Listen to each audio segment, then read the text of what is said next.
Cloning is the act of taking an egg cell, removing its genetic material, and then implanting the full genetic makeup of one person's somatic cell into the egg cell, and then growing the egg into an embryo.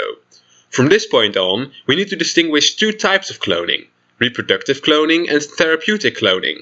In therapeutic cloning, stem cells are harvested from the embryo, and it is destroyed before it is 14 days old. In reproductive cloning, the embryo is grown into a full organism.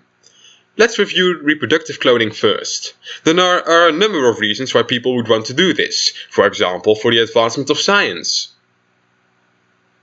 And for harvesting compatible organs from your clone in case you need them. Oh, and maybe we could build Jurassic Park or something. There really aren't many possible benefits, unless you want to include the possibility of genetic modifications, of course. Oh, you do? Goodo. Let's explore a future where that becomes a thing then. At first, humans will have learned to genetically modify animals and humans in such a way that genetic diseases are eliminated. Then, animals are modified to produce more dairy and to have more meat on their bones for us to eat.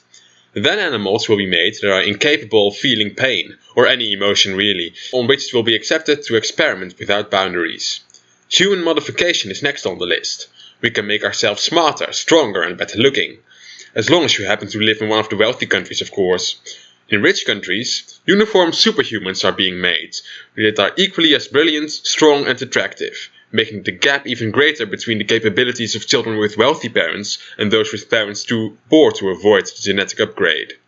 A new Cold War will start, with countries trying to best each other into genetically engineering super soldiers that need to be constantly improved to be better than those of other countries, eventually leading to armies full of clones, which are the ultimate killing machines, without shame, without remorse, completely obedient. People will lose their sense of individuality, their identity, and will finally have someone to blame for any genetic unfairness: their ancestors. Us. Right, so, now that we have discussed reproductive cloning, let's go to the variant in which the embryo is killed before it even has a chance at life: therapeutic cloning. Why do people want to do this in the first place?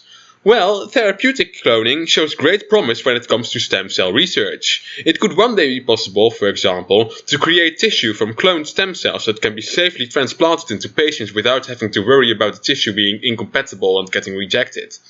Stem cell research could also help scientists research genetic diseases, such as Parkinson's disease or diabetes.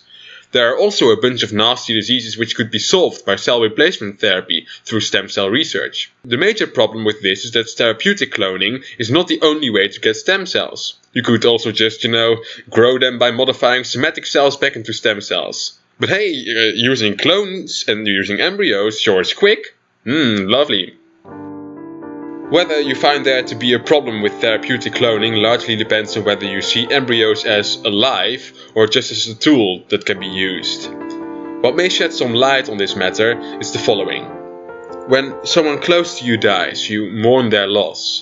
By that you don't mean you feel sad about the way they died, but you feel sad about them not being alive anymore, about all the days that could have been, about the loss of potential. And looking at it this way, an embryo has just as much potential as a full-grown human, if not more, since it has a lot more time left to do and accomplish all sorts of things, to conquer a world with infinite possibilities. At least, it would have.